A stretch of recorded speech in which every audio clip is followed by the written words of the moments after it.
हाँ बेटा, क्या नाम है आपका? माइस। माइस नाम है। कौन सी क्लास में पढ़ते हो? मैट्रिक के अंदर पढ़ते हो। तो किस क्या कर रहे हो मैट्रिक के अंदर? साइंस में पढ़ रहे हो या कॉमर्स में, क्या? मैं बायो से। बायो से कर रहे हो, तो मेडिकल फील्ड में जाने का इरादा है? जी नहीं, वैसे पहले था मेरा, पर अब जो माइंड चेंज कर दूँगा। लेकिन फिजिक्स और केमिस्ट्री तो पढ़ी होगी ना? जी फिजिक्स बायो से मतलब ये कि साइंस से कर रहे हो एक्चुअली। जी। हाँ, तो बायोलॉजी तो 9th में पढ़ी होगी। मैट्रिक में तो बायोलॉजी नहीं होगी ना? मैट्रिक में भी। मैट्रिक में भी बायोलॉजी है। ओके। और केमिस्ट्री फिजिक्स जो है वो फिजिक्स तो पढ़ा होगा ज़रूर। जी। तो मुख्तलिफ़ किस्म के स्केल्स के बारे में भी पता होगा? नहीं। नहीं पता? बेटा ये तो पढ़ा ये तो जब आप मुझे मिसाल के तौर पे कोई शख्स कहता है कि अब फ्यूचर में जा कर के आप कहते हो भाई मैं आर्किटेक्ट इंजीनियर बनना चाहता हूँ, तो प्लॉट को नापोगे कैसे बगैर स्केल के? किसी न किसी स्केल में तो नापा जाएगा ना कोई भी प्लॉट। या कल को कोई दर्जी की दुकान खोलते हो तो कपड़ा किस चीज़ से नापोगे भाई? कितना कपड़ा है, कितना अमाउंट है, ये कपड़े का जो अमाउंट है कितना है, किस क्वांटिटी कितनी है इसकी, कैसे नापोगे इसको? इंच वगैरह के बारे में पता है? जी। इंच के बारे में पता है, तो ये स्केल ही तो है ये। इसी तरीके से सेंटीमीटर के बारे में पता है, मिलीमीटर के बारे में पता है, किलोमीटर के बारे में पता है। 1 किलोमीटर में कितने मीटर होते हैं? 1000। Very good. 1 किलोमीटर में 1000 मीटर होते हैं भाई। ये बहुत कम लोगों को पता होती है ये बात भी। नॉर्मली लोग किलोमीटर यूज़ तो करते हैं लेकिन पता नहीं होता कि किलोमीटर में होते कितने मीटर हैं। अच्छा, 1 मीटर के अंदर कितने सेंटीमीटर होते हैं? 1 मीटर के अंदर कितने सेंटीमीटर? 24 1 मीटर में 24 सेंटीमीटर होते हैं। Centimetre, sorry.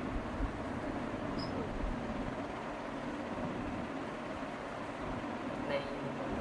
अब आप देखो, अब आप मैट्रिक में हो, ठीक है। 6 माह के बाद आपने इस क्लास से फारिग हो जाना है ना? मैट्रिक अब नहीं पढ़ाया जाएगा इसके बाद। अब आपने जाना है किसी कॉलेज के अंदर। अब वो जो कॉलेज में पढ़ाया जाएगा वहाँ पर आपको कोई सेंटीमीटर और मिलीमीटर के बारे में नहीं पढ़ाएगा, कोई वेट के स्केल के बारे में नहीं पढ़ाएगा। तो अब अगर कोई शख्स वहाँ कोई बात कर रहा होगा इतने सेंटीमीटर, कोई कैलकुलेशन या कोई भी फॉर्मुलेशन हो रही होगी वहाँ पर, तो आप उसको समझोगे कैसे? जब आपको यही नहीं पता कि 1 मीटर में कितने सेंटीमीटर होते, तो आप आगे कैसे पढ़ोगे उसको? आप समझोगे कैसे उसको, बताओ मुझे, हैं? अगर मिसाल के तौर पे आप आर्किटेक्ट इंजीनियर बन जाते हो और आपको कोई शख्स बताता है कि जनाब ये जो टाइल है ये 50 बाई 50 सेंटीमीटर की है, तो ये इस तरह की 10 टाइलें हैं, तो ये कितने स्क्वायर मीटर बन गया, तो आप कैसे निकालोगे इसको? आपको पता ही नहीं है कि 1 मीटर में कितने सेंटीमीटर होते हैं, तो अब आप उसका स्क्वायर में उसकी क्वांटिटी कैसे निकालोगे? पॉसिबल नहीं होगा ना। अब इस मिसाल के तौर पे एक स्क्वायर फिट जो होता है उसकी चौड़ाई और लंबाई कितनी होती है? 1 स्क्वायर फीट की नहीं पता? तो अब आप मुझे बताओ, कल को कोई घर अगर बनाने जाओगे तो कैसे पता चलेगा? बेटा 1 स्क्वायर जितना का मतलब ये होता है, 1 स्क्वायर फिट का मतलब ये होता है, स्क्वायर होता है उसकी चौड़ाई और लंबाई को जब आपस में ज़रब दे देते हैं तो वो बन जाता है स्क्वायर, ठीक है। इसी तरीके से क्यूबिक होता है, उसकी चौड़ाई, लंबाई और ऊंचाई, तीनों चीज़ों को जब हम, वो क्यूब बन जाएगा ना, 1 × 1 × 1 = 1। तो 1 अगर स्क्वायर में है 1 × 1 यानी कि चौड़ाई 1 और लंबाई भी 1, तो = 1 × 1 कितना होगा? 1 ही होगा। तो वो एक ही स्क्वायर फिट, मिसाल के तौर पे एक टाइल है 1 फीट बाई 1 फीट की है वो टाइल, तो 1 स्क्वायर फिट ही होती है। अगर वो 1 फीट बाई आधे फीट की होगी तो कितनी होगी? 1.5। हाँ, 0.5 होगी, 0.5 स्क्वायर फिट की टाइल कहलाएगी वो।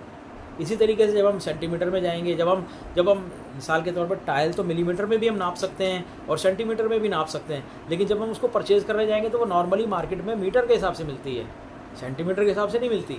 तो हम उससे जाके कहेंगे मिसाल के तौर पे हमारे बाथरूम में 10 स्क्वायर मीटर टाइल लगने वाली है, फ़र्ज़ कर लें हमारे बाथरूम में, तो हम ये निकालेंगे कैसे कि भाई 10 स्क्वायर मीटर हमने कैसे निकाला? अब नॉर्मली मार्केट में उनके जो कार्टून होते हैं उन पर लिखा जाता है कि भाई इतनी स्क्वायर मीटर टाइल है इसके अंदर, तो वो उस पर तो उन्होंने लिख दिया इतने स्क्वायर मीटर टाइल है, लेकिन हमें कैसे पता चलेगा जो हमारी जो एरिया है उस एरिया के लिए कितनी बड़ी टाइल चाहिए हमको?